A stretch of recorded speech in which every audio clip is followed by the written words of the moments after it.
এটা আল্লাহর অশেষ রহমত। এবং আমি বলবো যে আমাদের চেয়ারম্যান সাহেব জনাব তারেক রহমানের কারিশমা, যে উনি অল্প কিছু দিনের মধ্যেই দেশের মানুষের মধ্যে ধানের শীষের পক্ষে এত সুন্দর সাড়া জাগিয়েছেন, সেটা তার কারিশমা আমি বলবো, এবং আল্লাহর অশেষ রহমত। আর এই এলাকায় যে এস এম জাহাঙ্গীর মনোনীত প্রার্থী বিএনপির, আমি তার ওয়াইফ হিসেবে আমি এটুকু বলবো যে এস এম জাহাঙ্গীর যদি মনোনীত হন, আপনারা যদি ভোট দিয়ে তাকে সংসদ সদস্য নির্বাচিত করেন, তো এস এম জাহাঙ্গীরের একমাত্র মানে প্রথম ইয়াটা থাকবে, অবস্থানটা থাকবে দুর্নীতির বিরুদ্ধে।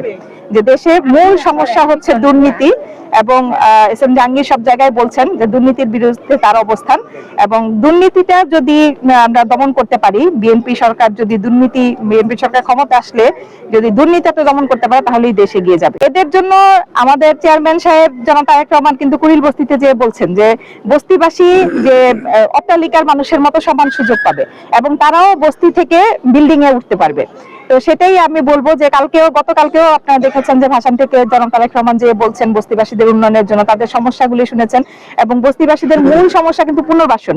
তাহলে এটা ধারাবাহিকভাবে তারেক রহমান যখন এই উদ্যোগটা নেবেন, ধারাবাহিকভাবে ঢাকা 18তেও সেই মানে উদ্যোগটা চলে আসবে, বস্তিবাসীদের জন্য পুনর্বাসনের উদ্যোগটা। তো ইনশাআল্লাহ যে তারেক রহমান যদি দেশের ক্ষমতায় আসেন, পুরো দেশের উন্নতি হবে, এবং বস্তিবাসীদেরকে উনি যে প্রতিশ্রুতি দিচ্ছেন সেটা এস এম জাহাঙ্গীরও দিবেন, এবং সেই অনুযায়ী বস্তিবাসীদের ইয়া হবে। আর আমাদের দলের পক্ষ থেকে যে ফ্যামিলি কার্ডের কথা বলা হয়েছে, সেটা তো ইনশাআল্লাহ উনি বাস্তবায়ন করবেন। সেই ফ্যামিলি কার্ড পেলেও সবাই উপকৃত হবেন।